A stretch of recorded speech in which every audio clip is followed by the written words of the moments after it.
any idea how hard it was for me to pick out a game to review for Halloween? Because it was really hard, okay? Because I came to the realization that basically every single horror game ever made sucks.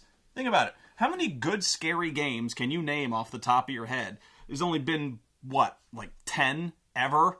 So I sat down and I made my own list, and, you know, when Phantasmagoria 2 is in serious danger of breaking the top 10, you know this genre is pretty pathetic. There's my taco salad! There's it! And don't even fucking start with that Resident Evil crap, alright? That overrated six-pack of diet scary shit. All I ever hear about that is, oh man, Resident Evil's such a great horror series. Like, when that dog crashed through the window, I nearly dropped my fudge. Fuck you. That's not horror, it's a jump scare. All Resident Evil ever did was jump scares. We've been over this. Jump scares are startling. They're loud noises right in your ear. They're not scary.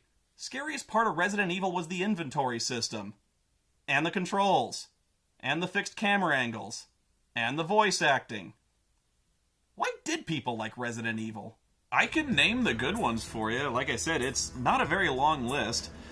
There's Penumbra and Amnesia: The Dark Descent, which are kind of in the same series, and they are scary as hell, man. Because not only are you completely unable to fight the monsters in any way, you can't even look at the fuckers for too long before literally getting so scared you keel over from a heart attack. That is if they don't find you first and take out your fucking soul. And then there's the Silent Hill series, of course, and they were all good up until about The Room. You are tearing me apart, Lisa! Hey, I liked it. Sanitarium was a good point and click. Oh, I Have No Mouth and I Must Scream was absolutely fucking hardcore. I really like System Shock, and you might not call that a horror game, and even if the weapons wear out faster than a fucking Trapper Keeper.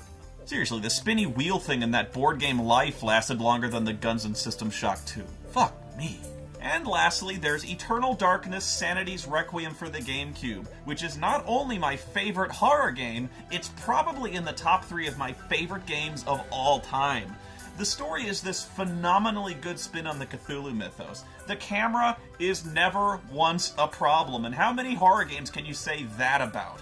The controls are so smooth and effortless, you wonder why in the hell it seems so hard for other survival horror games to get it right even today. The combat is exciting, it's smooth, it's innovative, it adds the ability to target where you strike in melee, and melee is always the clunkiest and most suicidal thing to attempt in other survival horror games, so naturally I've never seen anything close to it in any other game, and I have no fucking clue why they never made a sequel. God, I love this game. I'd have sex with it if my dick fit in the disc. And on the other end of the spectrum, the worst game I ever played— God damn it, Trapper Keepers were fucking worthless. Everyone had to have one, right? But within like a month, you just had this raggedy piece of shit with the cover falling off. You had to duct tape the shit out of it, and the Velcro didn't stick, and the 3-ring thingy was made out of fucking plastic, which stopped closing like immediately with the fucking pencil case. Oh god. I've started reviewing Trapper Keepers. It's okay. Anyway. The worst horror game I ever played, strangely enough, is on the Dreamcast. And for those of you few people who don't know what that is, a lot of retro game snobs from the 90s always love to say frequently that it's like the best console ever, even though the only game anyone ever played on it was fucking Soul Calibur. I have heard a few people really like Shenmue for some reason. But then again, I've heard some people really like the movie Prometheus, so whatever. At least they're having fun, right? I, on the other hand, get to sit here and play The Ring: Terror's Realm. It's a game based on a movie about a movie that kills you when you watch it. Kind of like Meet the Fockers, only the ring death video is much shorter and funnier. I don't even know what you do with that. Like, how do you make a game based on The Ring? It's not exactly known for, like, being video gamey. How would you even do that? Well, okay, you could do, like, an adventure game where, like, Gabriel Knight or Phantasmagoria, where, like, you run around and you solve puzzles and try to unravel the dark history of Sadako and stop her supernatural rampage. Actually, that sounds okay. You're not buying a second of this, are you? Okay. Let's get started and see how long it takes for them to fuck it up.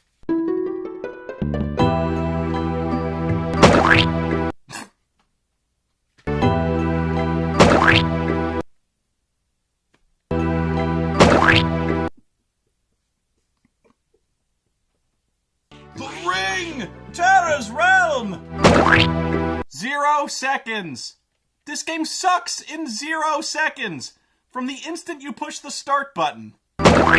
That's impossible. That's just fucking impossible. That's gotta be a record. I don't think I've ever seen total immediate game suckage before. How do you fuck up the title screen? What were they even going for with that ridiculous goddamn sound effect? Like, was it supposed to be gory or bloody or so? Because the movies aren't even known for being gory or... Really? They went with this. That was the best sound effect they could come up with. The sound of someone stepping on a mustard bottle.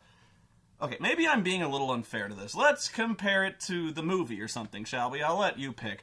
Better one?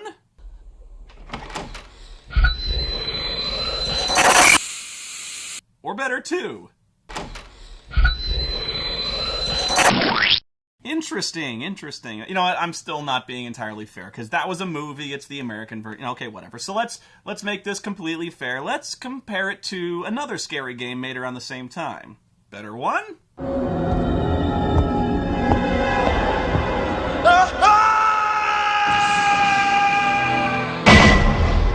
Resident Evil. Or better two?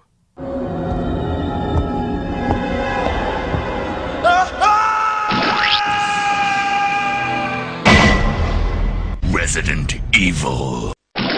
While I'm being completely fair, though, Resident Evil also had this. Joseph! No! Don't go! Don't chill. This house is dangerous. There are terrible demons. Ouch! You're wounded. Why did anyone like that game? If you can even believe it, once you get past the title screen, this game gets even dumber and fast. It opens up with this guy working at his computer when all of a sudden he gets the worst case of carpal tunnel syndrome ever documented.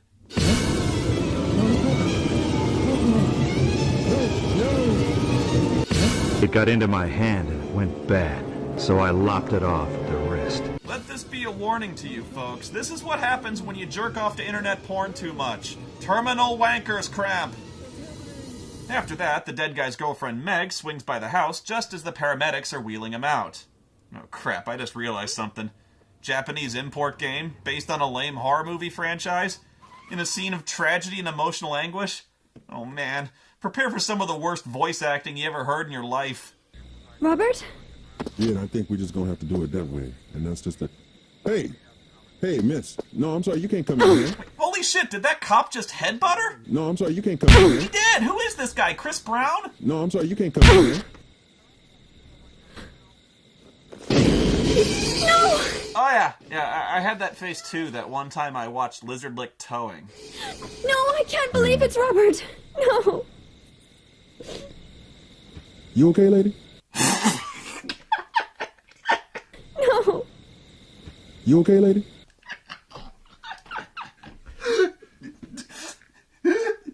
You okay, lady? You okay, lady?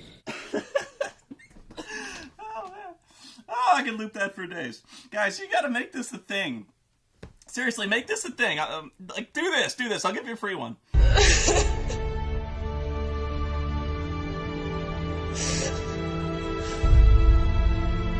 You okay, lady? You okay, lady? Okay, so bright and early the next day, Meg goes to her first day of work at Robert's old workplace, the Center for Disease Control. I am so not kidding. I'm still alive. I'll work for this company without you, Robert. I shouldn't mourn your death forever. Forever? It's the next day! Your boyfriend's dead and you didn't even ask for the day off? If I dropped an ice cream sandwich, I'd mourn it for longer than that. Right.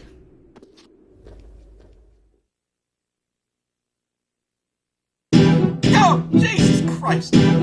Oh!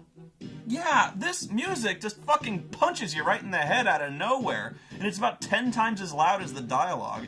You better get used to it, too, because this music is just gonna throw you in the corner and beat you on a constant loop through the entire first half of the game. Not to mention, it's completely inappropriate to the nothing that happens for like 3 hours you spend farting around the office. But first, allow me to describe Meg for you real fast. She's a vapid, demure bimbo who happily makes herself a doormat, repeatedly apologizing to everyone for making them worry and for being sad all the time, because that's totally her fault. Lady, you're not making them worry. You saw your boyfriend's bloated corpse being wheeled into the morgue last night. I think they'll cut you some slack. And besides, I mean, I can tell you're all kinds of broken up about it. No good comes from moping all the time. That's the spirit. Besides, I got his corner office. Whee! Woohoo! Yay! The only things Meg finds in Robert's office are a fax machine and his laptop. Jeez, this guy was boring, man. I mean, there's not even a single Dilbert strip pinned to the wall. You know what? Whatever, I don't care. She opens up the laptop and finds that it's still displaying the last file he was working on. The spooky file that killed him.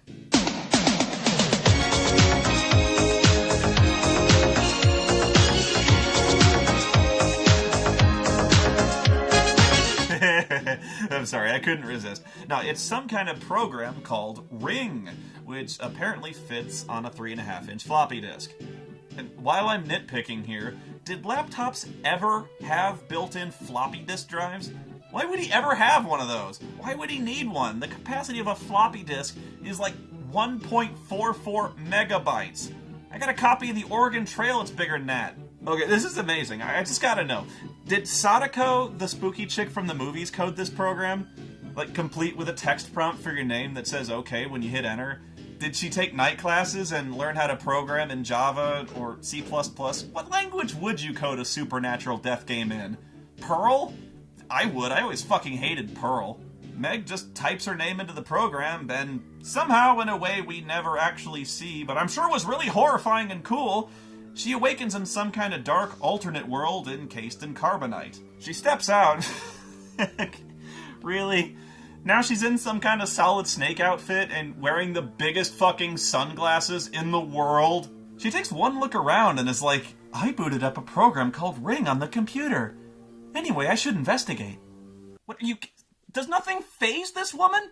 Does nothing bother her about this situation at all? Lady, you've been sucked through your laptop, which, by the way, would have been a really cool thing to see.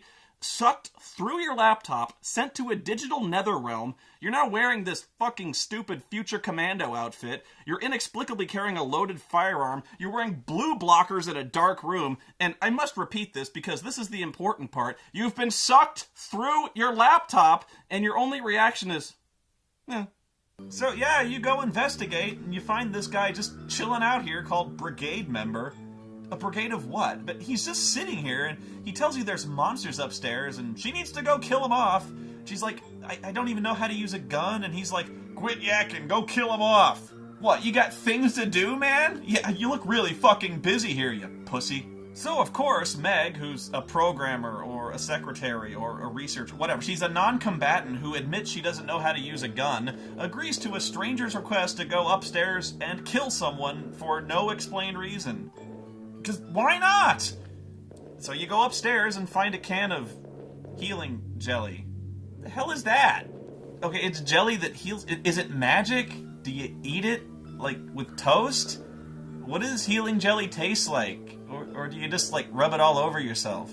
Anyway, you grab the healing jelly and find the monster upstairs, which looks like, I don't know, the Wolfman or something? Your gun doesn't even slow it down, so it's basically guaranteed to just run up and grab you and eat your face. Kind of looks like it's making out with her. So it's dead, and I'm all maimed, and I go to eat the healing jelly, but when I look at my status, it's normal. My status is normal. Oh, hey guys, what's up? Massive head wound, what are you talking... Oh, you mean this, yeah. Oh, stupid story, really boring, actually. There's this Wolfman, he bit this huge chunk out of my skull, but... Dude, don't worry about it. It looks way worse than it is. I feel perfectly normal. I got a little bit of a headache, but... After killing the Wolfman, Meg goes back downstairs to report that the second floor is clear, when all of a sudden she starts feeling really dizzy and faints. Maybe she overdosed on the healing jelly. You okay, lady? Ah! Stop doing that! Ugh. Meg wakes up in her chair, and now the laptop changes from showing the Ring program to dead in huge letters. And then, 7 more days. Only 7 more days. Yeah, I guess the ghost has moved on from phone calls to instant messaging. Once you leave your office, you can save your game by using the radio outside. Because huge clunky radios are used all the time in the CDC, I'm sure. Who's she calling on the radio anyway? The save game radio station? Oh, come on now! Really? Again? That's the radio noise. This game is just fucking with me. I could not make this shit up. Way to build an atmosphere of dread, guys. Hey, I know what that sound is. That's the sound of someone taking a chunky chili shit all over your wallet. Soon after waking up, Meg gets called up to the boss's office, and he says that because of all the weird deaths around here, the government's ordered a quarantine on the building and tells her that since it's her first day, she might as well get acquainted with the place, so she's got free roam of the facility. She might as well. I mean, it's either that or just die horribly of some supernatural bloating disease. Anyway, let's check out this building and see what... And the door's locked. Okay. Oh, and this door's locked. And this door's locked too. I've really got free access to this building. I can't even go downstairs? Free roam of the building, my ass. Thanks, Chief. I can't enter the control room. That was obvious. Well, I guess it's not fucking obvious since I don't even know what it's a control room for and why I'm not allowed inside even though I was just told I could. Turns out just about the only room I can go into is the ladies' bathroom.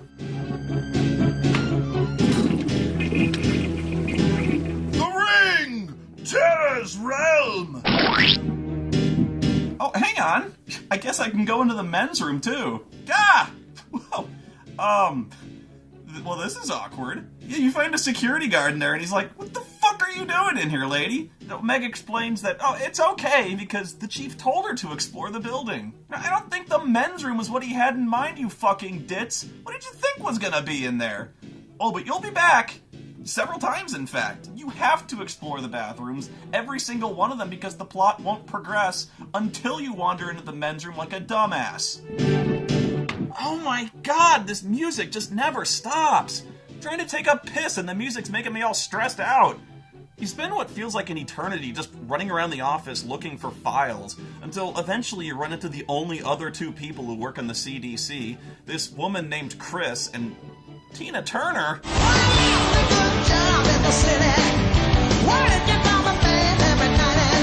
What is up with her hair?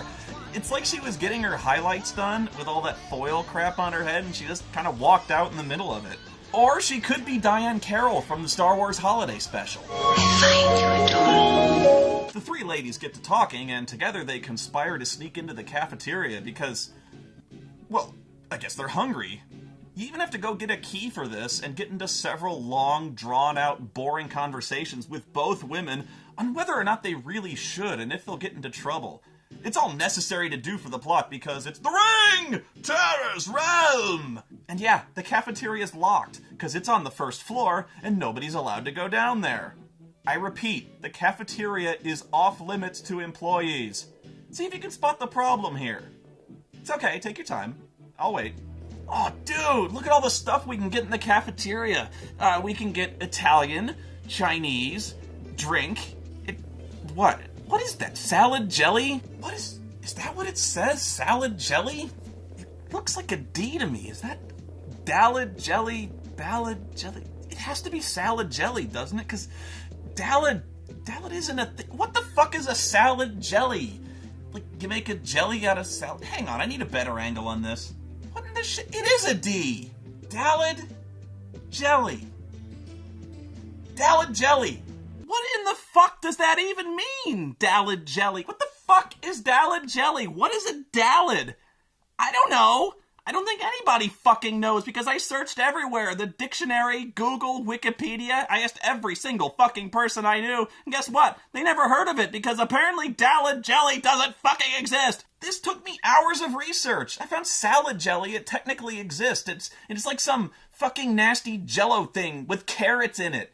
What the fuck puts carrots in jello? What the fuck is wrong with you? I mean, why are they selling Dalad jelly in the cafeteria? Why does it get its own sign and its own fucking category next to Italian and Chinese food? Do people walk into the cafeteria and say, I'm not in the mood for Italian and I just had Chinese yesterday. Oh man, dude, look, Dalad jelly. Fuck yeah, give me a scoop. What does Dalad jelly taste like? How much does it cost? Does healing jelly come in different flavors? Like, is there a Dalad-flavored healing jelly? I can't even believe I'm getting hung up on this. I seriously think I'm losing my goddamn mind here. My nitpicking has reached critical mass, but I have to know. What in the name of Buddhist pupair is Dalad jelly? Like, is it some kind of foreign thing, or religious. Maybe it's like Jewish or something, or it could be Japanese. I don't know, but I have to know. Someone out there has to know what Dallet Jelly is. You gotta help me, guys, please. If someone out there knows, tell me where I can find it or send it to me or something, because I gotta know what it tastes like before I die or before I kill someone, please. Help me. This whole cafeteria Dallet Jelly subplot accomplishes literally nothing. It's just a huge waste of time. A little later after this, you're told someone called the office asking for Meg, but since she was screwing around in the bathroom this whole time, she put the caller on hold. Just guess who it turns out to be. You won't even fucking believe this. It's the spooky ring chick. She actually put Sadako on hold. Alright, let me get this straight. You've got a ghost made of rage that can literally kill you with a movie, and you put her on hold. Dude. I don't know if that's the dumbest thing I ever heard or the most awesome, but either way, she was fucking pissed when we got him. Hello? Hello, Sydney. Sydney? No, my name's Spoony, bro. I'm sorry, I guess I dialed the wrong number. Don't worry about it. Wait, don't hang up. Sorry, what? Let's play a little game. I'm kind of busy, man. I'm already playing a game. Really? What? It's for the Dreamcast. It's called The Ring. I like that movie. It was scary. Yeah, well, the game's a pile of ape shit. Oh man, I gotta go. I gotta go to commercial. Can you hold on for a second? Don't hang up on me. Be right back.